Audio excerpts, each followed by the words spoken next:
ଆପଣମାନେ ବଜାରରେ ଯେଉଁ ଆପେଲ କିଣିକିନା ମନ ଖୁସିରେ ଖାଉଛନ୍ତି ସେଥିରେ କେତେ କ'ଣ କେମିକାଲ ମିଶୁଛି ଆପଣ କେବେ ଭାବିନଥିବେ। ତ ଚାଲନ୍ତୁ ଯିବା, ମୁଁ ଦେଖେଇବି ଦେବି ଆପେଲ ଭିତରେ କ'ଣ କେମିକାଲ ମିଶୁଛି ଆଉ ତା ଦେହ ପ୍ରତି କେତେ କ୍ଷତିକାରକ। ଚାଲନ୍ତୁ ଯିବା ଦେଖିବା ଆପେଲ ଭିତରେ କ'ଣ ଅଛି। ଦେଖନ୍ତୁ ଦେଖନ୍ତୁ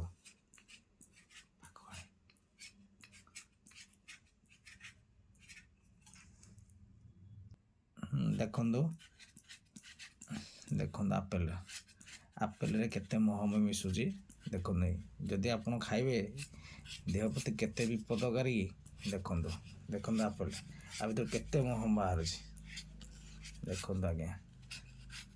ଗୋଟିଏ ଆପେଲରେ ଦେଖନ୍ତୁ, ଯଦି ଆପଣ ଆପେଲ ଖାଉଛନ୍ତି ତାହେଲେ ତାକୁ ଗରମ ପାଣି ଧୋଇବେ, ଧୋଇକିନା ଭଲସେ ତାପରେ ଖାଇବେ। ଦେଖନ୍ତୁ ଆପେଲ କେତେ ମହମ ବାହାରିଛି। ଗୋଟେ ଆପେଲ କେତେ ସେମାନେ ମିଶାଉଛନ୍ତି, ମାନେ ଆପେଲକୁ ଟିକେ ଚିକୁଣିଆ କରିବା ପାଇଁ, ଲୋକଙ୍କୁ ଆକର୍ଷଣ ପାଇଁ। ଯେମିତି ଆପେଲକୁ ଦେଖିଲେ ଲୋକ ଲୋଭେଇ ଯିବେ। ଦେଖନ୍ତୁ କେତେ, ଯଦି ୟାକୁ ଖାଇବେ ନିହାତି ପେଟ ଖରାପ ହେବ ଆଉ ନାନା ପ୍ରକାର ରୋଗରେ ଆକ୍ରାନ୍ତ ହେବେ। ଦେଖନ୍ତୁ।